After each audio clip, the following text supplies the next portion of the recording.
and old members all on the same page about what's going on, but this year we decided we were going to kind of open it up to people in the greater Stanford community, so in order to educate everyone. So thank you all for being here. Our first 101 is about Syria, and it's definitely a very complex, both geopolitical and humanitarian situation. So we have two different speakers today, and they're going to kind of tell us some about the historical background of the conflict, but also about more recent developments and what's been going on right now. So Feras Alhou is going to be our first speaker, and he's going to address some kind of the historical background. He's a principal consultant at the digital marketing firm in the Bay Area, and he also volunteers with a number of Syrian American organizations, and he's the president of the Northern California chapter of the Syrian American Council. So we'll welcome him as our first speaker. Second, we have Cassandra Nelson. She's the director of multimedia for Mercy Corps, and she acts as a spokesperson and produces video documentaries as well as articles and photographs. She's also worked in Syria recently, so she's kind of going to share her experiences about recent developments and refugee situation. So without further ado, I'll turn things over to Feras, and whenever you want the YouTube video to play. Towards end? Yeah, About 10 minutes. Yes. I have this very boring PowerPoint. So thanks for inviting me. Thank you really for your interest about the subject of Syria. How many of you have attended a sort of Syria 101 in the last? I mean, the conflict has been going on for about 2.5 years, so just want to sort of gauge a little bit. Okay, and you're probably watching, the news or even. So before I get into it, as an introduction, my name is Feras. I was born in Damascus, Syria. Moved here when I was young, so this is how most of my life here. I do visit every once in a while. Right before the revolution started, I was there for a few days. So just kind of give you a quick background. The Assad regime, the current dictator, and his father, who was around for about 30 years, they had instilled so much fear in people in Syria, where people did not organize. It was actually a crime. If you could, unless you were part of the sort of government party, the Socialist Party or whatever party they think that they represent, because it's all about really power and status for them. So unless you were part of that regime, you couldn't organize. So when this revolution took place in March of 2011, there was no organization whatsoever. The Syrian American Council was established in 2005, and it had only 10 or 11 members, right? And then Syrians who have been here most of their life, right? People who even born here, right? They would not even, they were not there to organize and do things, even for social activities. I mean, it's amazing that, thousands of miles away from Syria, they would still fear of getting together and organize, just even on social things, even on economic things, not to mention political. So fast forward to 2011, we felt that we had to do something. And then that was around the Arab Spring, and you're seeing dictators, Gaddafi and all at that time. But you see things happening, and we felt as a Syrian American, I have an obligation to do something. We didn't know what to do. So, you started to reach out to people in the Bay Area and get together, and we had a few vigils. And then that was happening in every other city in North America. LA would have probably a larger crowd, and DC would have a larger crowd, Chicago and Detroit, huge population. But we gathered. I remember the first vigil was at Union Square. We went there. Maybe there was, I think, 7 or 8 of us, and we had some candles. And people would just be afraid to participate. But then gradually, this started to every day more killing, every day more children dying, every day people's relatives now are saying, "Oh my God, what's going on?" In Syria, people started to open up and speak up. And obviously, due to social media, Facebook, Twitter, YouTube, people are just starting to engage in what's going on. I remember when in 1982 there was another revolution in one city in the central Syria. It's called Hama, and the dictator, the father, Hafiz Assad, he actually they killed half of the city, 45,000 people. We'll say 30,000, something 40,000. But in a matter of a week or two, they wiped out half of the city. And nobody heard about it at that time. So again, that fear of getting together and doing something, I think it was all, when we all saw these people maybe your age or even younger, going out there in the streets of Damascus and then Homs and Aleppo and other places, saying, Hurriya in Arabic meaning freedom, right?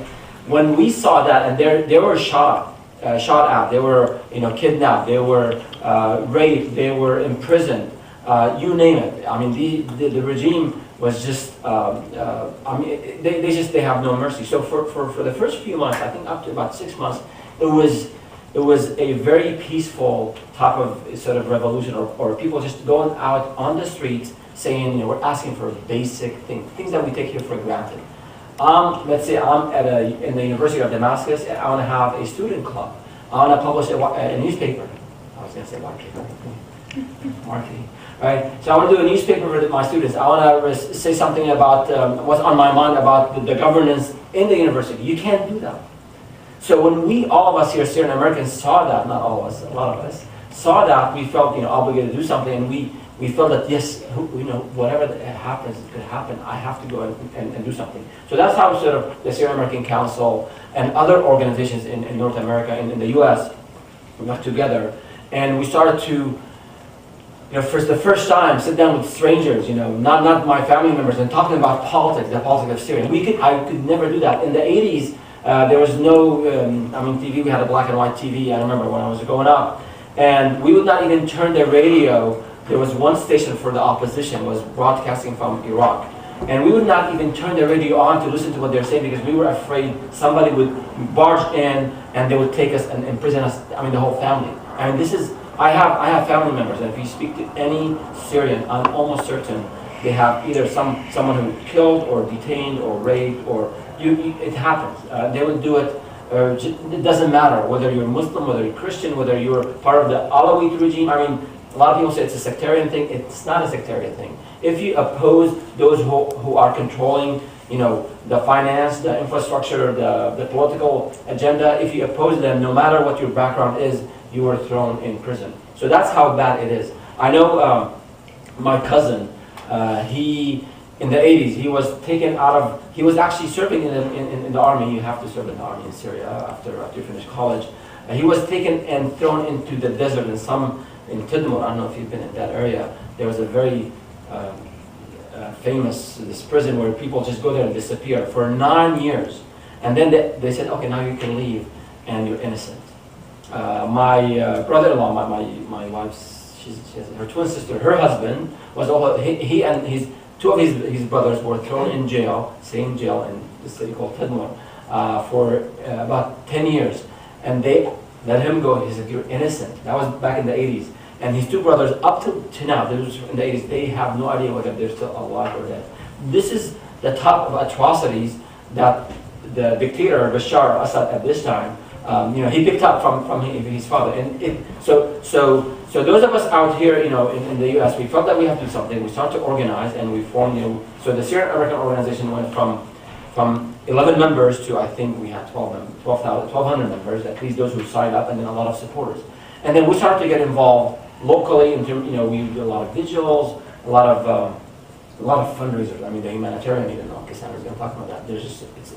We were having fundraisers every other week. And one of the main goals for us, as those of us who were active, was to get the Syrians to get together. So, and that sort of, I think, backfired because I don't think we did enough outreach to tell our side of the story, especially during this last chemical weapon, issue crisis. But we have to do that to organize. So again, I'm covering a lot of bases. But if we go, and it happened, and the peaceful revolution. After about 6 months of people just going out to the streets and getting shot at, people just got fed up. So it transitioned from a peaceful type of revolution into an armed opposition. And then it sort of got a bit more complicated. But it's easy for us here, why we're at Starbucks to say, yeah, this is wrong, and there's this and there's that. But if somebody's coming to my house, my home, and killing my son and raping my daughter, I don't know how I'm going to react. I'm probably going to go and find an AK-47 and go after this guy. So people it wasn't anything organized, but people felt that they have to defend themselves. And a lot of people start to defect from the army. So you hear the word FSA, or the Free Syrian Army. Tens of thousands of people who just left the army, at all different levels, from generals to just soldiers. And so there's that formal, maybe not very centralized, but it is a body of those who are, doing the armed resistance. Now, along the line, when you have a sort of a chaos, people, you get extremists. So we hear there are extremists in Syria. Yes, there are extremists everywhere. There are extremists here, right? But now there's no law. People are coming maybe from other parts of the region, and people have some wild ideas about their vision of the future of Syria, but that's a minority. I don't know the exact number, maybe 10% or so, maybe 15%. According to a congresswoman we saw, she said maybe about 10-15% are those sort of have extremist views. But the society in Syria is very diverse. So my background, I'm Muslim Sunni. I went to a Catholic school. So most of my friends in high school were not Muslims. Our next door neighbor was from the Alawite sect. So we had no issues. As a matter of fact, there's a lot of shrines. There's one of the oldest synagogues is in the old Damascus. It was there for all these years. Nothing happened. A lot of churches from way back then, over the years, nothing happened. So anyone who's saying that it's a sectarian issue, it has never been it hasn't been a sectarian issue in Syria.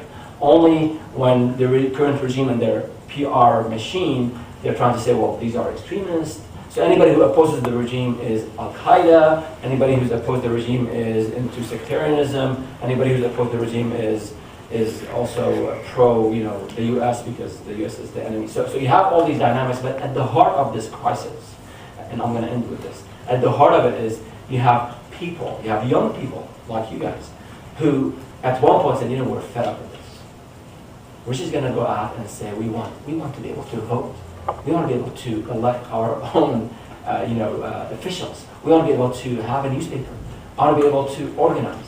So that's still, even till now, with all the bombing in some random village, you'll see people on Friday. This is sort of the Sunday, like the Sunday Mass. There's a Friday Mass in a lot of the places in Syria. So they go after that Mass and they go out the streets with banners. And they're saying, freedom, democracy. I mean, that's really the vision that people want to have. So it has gotten very complicated over the last few months. We have the chemical weapons. The international community got very, very interested in Syria.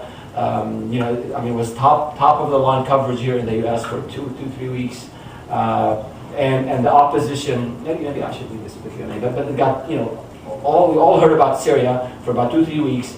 But then the decision was to really not to do anything substantial and move back to the sort of the political aspect of things. But the sad thing, from an advocacy, from an activism perspective, is the chemical weapons are bad. People die from chemical weapons are terrible. I was online till 2 a.m. trying to get first emails and tweets and posts from first responders. Yes, 1,400 people died. A lot of them were children and women and elderly. That's terrible. But what about the 120,000 people that have been killed? Over the last, and these are UN numbers, over the last 2.5 years. It seems, and that's really the sad part, the international community, including here, our government, we got really interested when it was chemical weapons.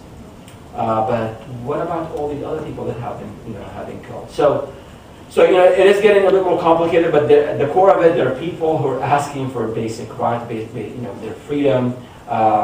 It's going to be a long-term struggle, like other struggles maybe in the region. But there are some at least here in the U.S. and a lot of the groups in Syria. They want a democratic country. They want to be able to live, have their basic rights. And we have to deal with these other elements that are popping up here and there. The extremists, foreign interest and foreign intervention that is happening from maybe Iran and other places. But at the core of it, there are a lot of us who just want to really put this country back on the democratic path. So there's probably a lot more things we can cover during the Q&A, but I just wanted to give you my perspective. Thank you very much.